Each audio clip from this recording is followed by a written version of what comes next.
Salut, c'est Thierry du podcast Au fait, c'est quoi? Alors, au moment où on enregistre cet épisode, nous sommes le dimanche 15 septembre et il est exactement 11h10. Alors, cet épisode, on va l'enregistrer vite fait, bien fait, parce que moi, d'ici 20 minutes maxi, il sera donc 11h30 et à 11h30, c'est l'heure de l'apéro, ou plus communément appelé l'apéritif. Alors, évidemment, je sais ce que c'est, mais pas vraiment. Au fait, Sylvain, c'est quoi l'apéritif?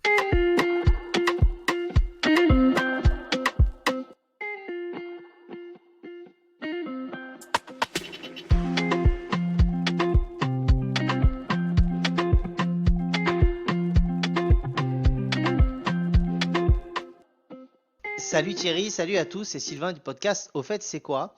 Alors, on va parler de l'apéro, hein, Thierry. Je tiens juste à constater que nous sommes assez bons, c'est-à-dire qu'au moment où on arrive à la rentrée, on parle de feux d'artifice et d'apéro, c'est-à-dire des trucs, sujets quand même plus communément attribués aux vacances. Donc, vous voyez, on a envie peut-être de générer un peu de nostalgie ou alors de prendre l'apéritif pour oublier toute cette rentrée. Ça, c'est un autre débat.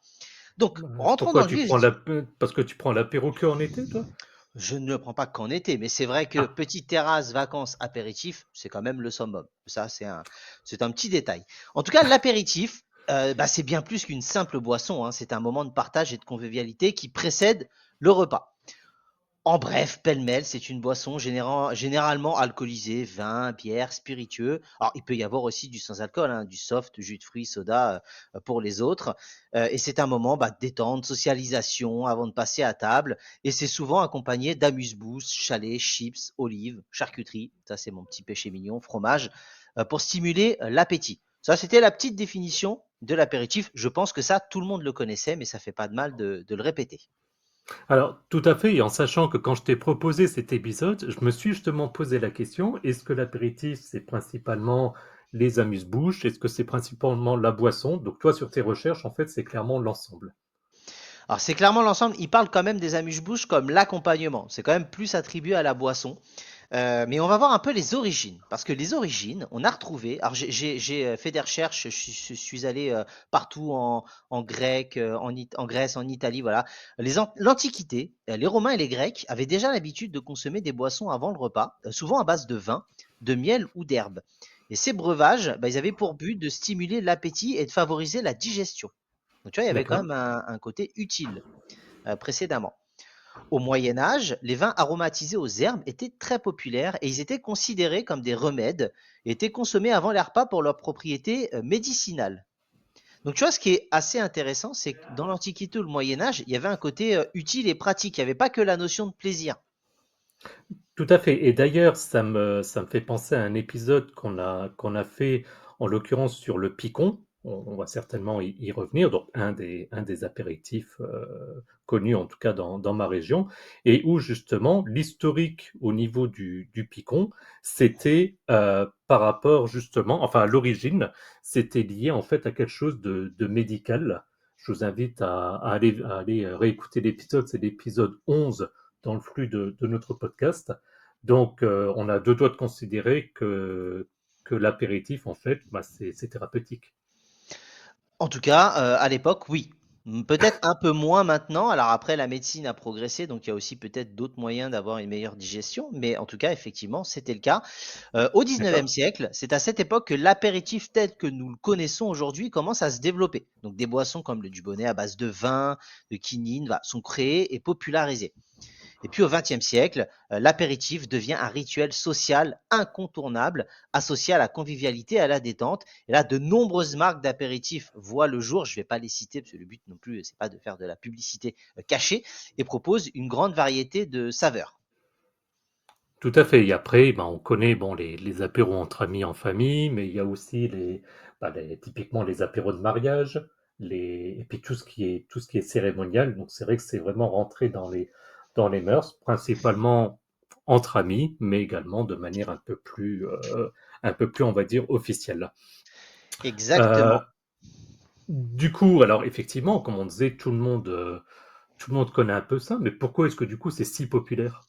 Ah, pourquoi c'est populaire maintenant? Il y a comme j'en parlais précédemment, la convivialité. C'est l'occasion de se retrouver entre amis ou en famille. C'est un moment de détente. Je suis venu chez toi il y a une semaine, Thierry. C'est à peu près ce qu'on a fait pendant tout le week-end. Un moment pour se détendre après une journée de travail. La Sauf découverte, que là, on n'avait pas bossé.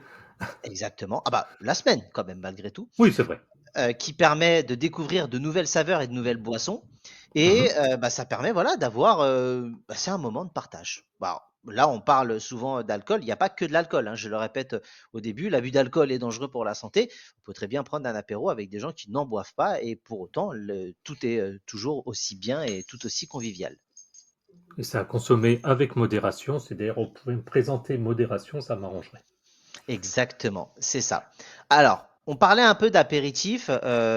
C'est présent dans toutes les régions et chaque région a ses spécificités. Alors, j'ai dit tout à l'heure que je parlerais pas de marque, mais je voulais au moins parler un peu de certains un peu légendaires. Je vais aller contre ce que je viens de dire, parce que dans le sud, par exemple, tout le monde connaît le pastis.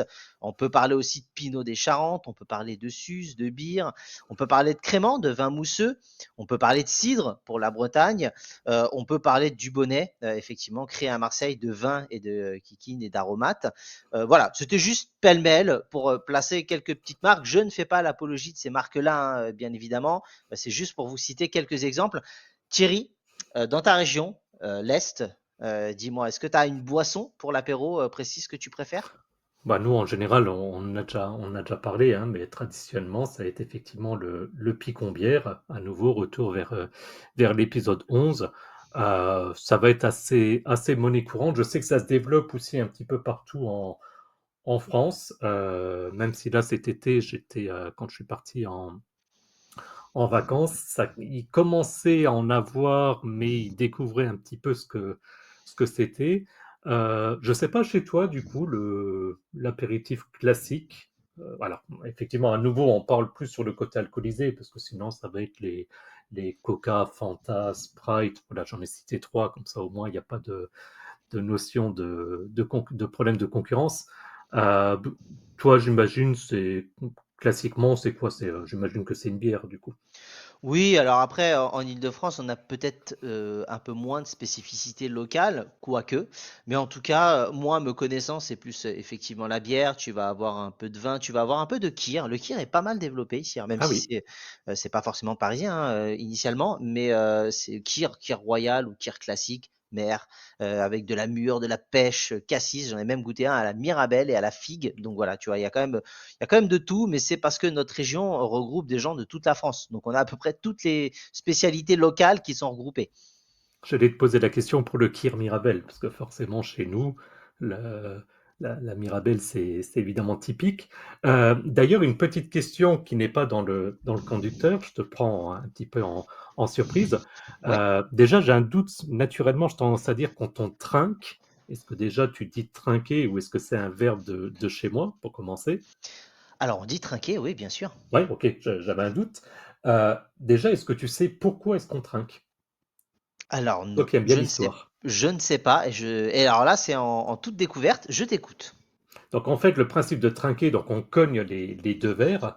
Ouais. Et en fait, pourquoi est-ce qu'on fait ça? C'est parce que ça permet, en tout cas à l'époque, maintenant on le fait plus trop avec nos verres actuels, mais à l'époque où c'était des verres gros, solides, etc., ça permettait en les cognant que du coup les liquides de chaque verre passaient d'un verre à l'autre. D'accord? Donc Mhm. le contenu de mon verre arrive dans le tien et inversement. Et D'accord. donc, si chacun boit, ça permet d'être sûr que du coup, il n'y a pas de poison. D'accord. Ok. Ah oui, oui, il y avait quand même un côté sécurité. Un petit peu sur les bords. Et du coup, toi, quand tu trinques, justement, qu'est-ce que tu dis? Parce que nous, par exemple, chez nous, et je fais un petit coucou à Mousse qui nous écoute et qui certainement va nous dire sur le Discord, ah ben oui, chez moi aussi. Nous, par exemple, on va dire chin. On dit Chine, ou alors quand je vais en Suède ou en Norvège faire mes combats de vikings, on dit Skål, comme le nom de la bière, mais bon, ça n'arrive jamais. Mais voilà, c'était juste pour dire que je le savais, mais on dit Chin Chin ou Chin. Je pense que c'est assez commun en France de dire Chin. Après, Chin à la tienne. à la tienne, à la tienne Étienne, à la tienne mon vieux, la célèbre phrase. Mais à voir un Voilà. peu, je serais curieux de voir si nos auditeurs, en fonction de leur région, ont des mots ou des expressions particulières. Je reviens à l'épisode sur les expressions, quelle publicité, incroyable, et qui pourraient nous permettre effectivement de décrire ça.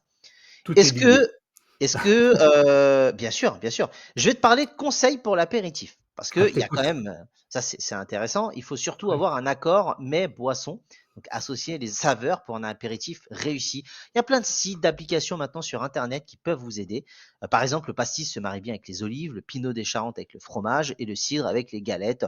Ça, c'est vraiment très très simple. Ouais, il y a une Température, chose, excuse-moi, oui, je t'interromps, mais il y a une chose aussi par rapport à ça qui est importante. Il y a, donc on dit par rapport aux mets, donc les mets dans le cadre de l'apéritif, donc l'accompagnement, bah, faire attention aussi, et là je suis très sérieux quand je dis ça, par rapport à ce qui est prévu de manger après.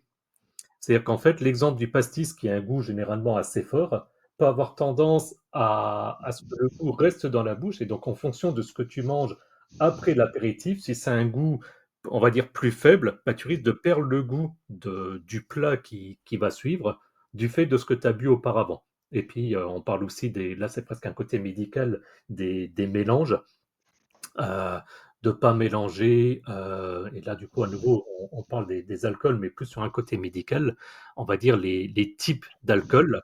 Donc le plus dangereux serait de faire par exemple, je sais pas, une bière en apéro, enchaîner après avec du vin, et puis après un digestif, et puis de reprendre une bière, bon, hormis déjà le taux d'alcool qui serait pas terrible, mais le mélange ce qu'on appelle fait des mal. mélanges, exactement. Ouais. Le mélange fait mal, Faire ouais, attention sur exactement. ces trucs-là. C'est pour ça que je voulais intervenir à ce moment-là. T'as bien raison. Ensuite, la température. Servez des apéritifs frais mais pas glacés, alors en fonction des boissons. Et surtout, choisissez des verres adaptés à chaque boisson, parce que Ah boire de oui, la s'il vous bière plaît. dans un verre de vin, non, non, non et non. Encore une fois. Voilà, Et c'est écoute, très important parce que si on prend l'exemple d'un vin, par exemple, et donc même en apéritif, hein, tu parlais du pinot, on peut penser à certains vins blancs, etc. Faut jamais oublier que l'appréciation d'une boisson se fait aussi par le nez. Or, du coup, par exemple, les verres de vin sont assez larges parce que comme ça, quand on trempe les lèvres, on a le nez aussi dedans et donc on a l'odeur. Et c'est, sous réserve de bien aimer, quand même plus sympa de respirer l'odeur d'un vin que respirer l'odeur d'une bière, par exemple. bien sûr, bien Donc, sûr. d'où le fait qu'il y ait différents types de verres, c'est pas juste des traditions, il y a des raisons derrière. Eh ben, forcément, forcément. Voilà pour moi, en tout cas. J'ai fini ces petites recherches-là. Tu te doutes bien que j'ai trouvé quelques petites. Je te laisse sortir le mot magique de présenter notre dernière rubrique. Bah oui, j'ai eu peur quand tu m'as dit j'ai fini, je me suis dit, tu vas pas me dire que t'as pas trouvé d'anecdote. Alors, bien sûr que si. Alors, Ah, les anecdotes de Sylvain sont moins classes que les anecdotes de Thierry, mais voilà, j'en ai fait mon parti. Je vais vous parler dans un premier temps du gin tonic, plus communément appelé un mariage inattendu. Au 19e siècle, en Inde, une eau tonique à base de quinine était utilisée pour lutter contre le paludisme. Et pour atténuer l'amertume de cette eau, bah, les colons anglais y ajoutèrent du gin, créant ainsi le célèbre gin tonic. je Il crois y a que j'ai toujours un jamais côté goûté un médecine, gin tonic. Ouais. toujours un côté médecine au début.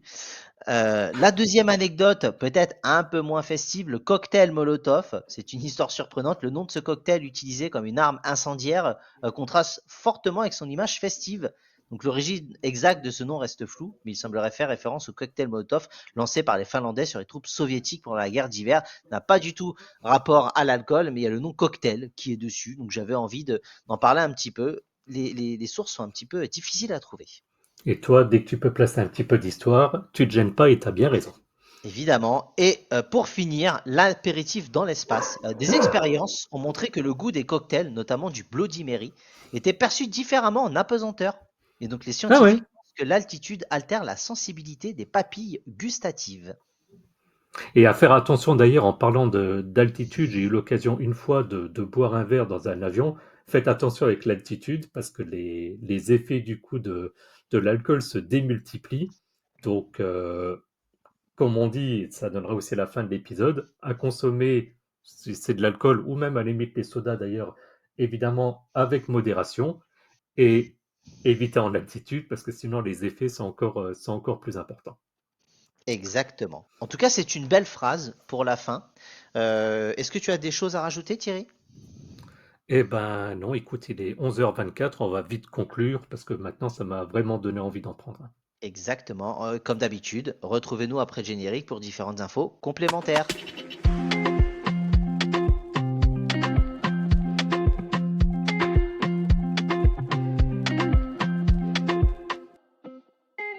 Et c'est Sylvain du podcast. Au fait, c'est quoi? Je vais vous parler, surprise, de X, Twitter, géré de main de maître par Thierry.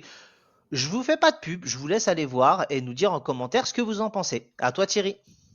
Merci Sylvain. Donc voilà le compte X. Et d'ailleurs, si vous souhaitez connaître l'adresse, eh ben, rendez-vous simplement sur notre site www.auffaitc'estquoi.fr. Vous allez pouvoir retrouver les liens de notre podcast en fonction de votre application préférée. Également le lien vers notre chaîne YouTube. Je le dis à chaque épisode, mais je vérifie régulièrement l'audimat, si je puis dire, augmente au fur et à mesure. Donc ça fait plaisir. Mettez des likes, mettez des commentaires, s'il vous plaît. J'aimerais bien avoir des commentaires, vos retours. Qu'est-ce qu'on peut améliorer?